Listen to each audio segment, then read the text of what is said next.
L'aiguille m'a piqué. Aïe, aïe, aïe. Je dois vous informer que le patient est séropositif. J'étais en état de choc. Mon cœur battant à tout rompre. Aujourd'hui, je vais vous expliquer l'un des moments les plus marquants de ma vie professionnelle. J'étais en 3e année de technologie médicale. Mon quotidien était rythmé par un travail intense.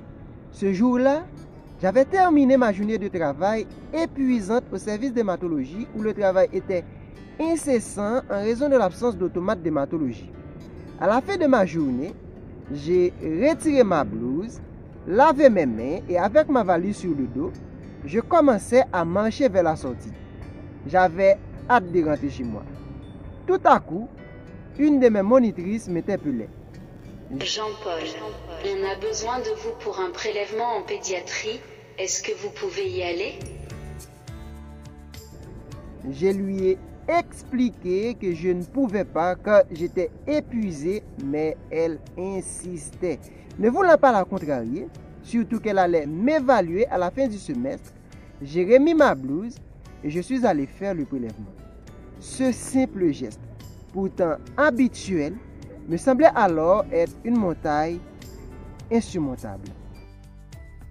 Arrivé en pédiatrie, j'ai trouvé le patient, c'était un enfant de 5 ans. J'ai palpé son bras, posé le garrot, fait l'asepsie et piqué. Franchement, mon esprit était ailleurs. Au moment de retirer l'aiguille, l'enfant bougeait brusquement son bras, l'aiguille m'a piqué.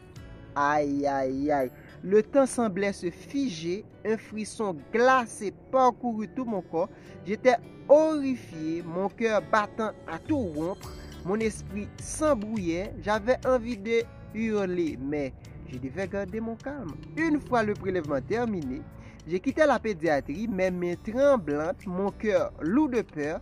Le trajet vers le laboratoire me semblait interminable. La peur de l'inconnu, de ce que cette piqûre pourrait signifier, me tenaillait. Je savais que cela pourrait avoir de graves conséquences. De retour au laboratoire, j'étais en état de choc. Nous avons effectué les examens nécessaires et un test de VIH. Le temps semblait s'étirer indéfiniment. Alors que j'attendais les résultats, chaque minute me paraissant une éternité. Finalement, le chronomètre sonnait. C'était l'heure du verdict. Jean-Paul, je dois vous informer que le patient est séropositif. Donc, il est important que vous suiviez immédiatement le protocole de... C'était comme si le sol se dérobait sur mes pieds. Mon esprit refusait d'accepter la réalité. La gravité de ma situation me frappait de plein fouet. Et je ne pouvais m'empêcher de penser aux conséquences de cette piqûre fatale. Comme pour toute personne ayant subi un AES, j'ai vu un médecin. Nous avons suivi le protocole. Il m'a prescrit des antirétroviraux pour 1 mois. Je suis rentré chez moi, le cœur lourd. Le poids de la situation m'écrasait. Je ne pouvais pas en parler à ma famille, ne voulant pas les inquiéter ni les accabler. Chaque jour, je prenais les médicaments, chaque dose me rappelant l'incident. La nuit, je faisais des hallucinations, le stress me rongeait et j'ai commencé à développer des symptômes semblables à ceux du VIH. Diarrhée, fièvre, faiblesse généralisée. Chaque symptôme accentuait ma peur, me plongeait dans un état de désespoir profond.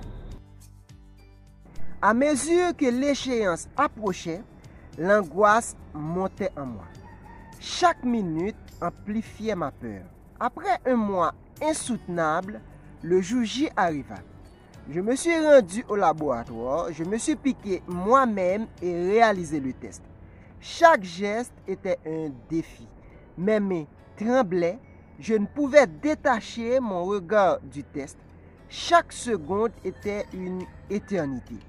Chaque battement de mon cœur résonnait dans mes oreilles comme un tonnerre. L'attente était insoutenable. Quand enfin le temps fut écoulé, le test était négatif. j'ai retourné la bandelette, cherché le bon éclairage, appelé des collègues pour vérifier. Leur confirmation m'apporta un soulagement indescriptible.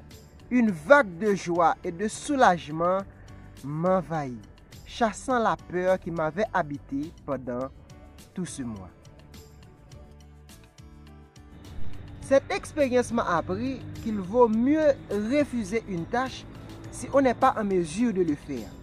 La vie d'un patient et notre sécurité sont en jeu. Chacun doit prendre ses responsabilités.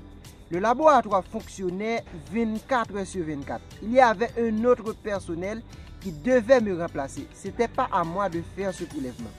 Le laboratoire est un travail d'équipe, certes, mais parfois, il faut savoir dire non pour se protéger. Je suis très content d'avoir pu partager cette expérience avec vous. Je vous annonce que très bientôt, il y aura d'autres vidéos de ce type sur la chaîne, car j'ai plein d'autres anecdotes à vous raconter. Donc si vous êtes nouveau ici, je t'invite à t'abonner, cliquer sur la cloche de notification et à très bientôt pour une nouvelle vidéo.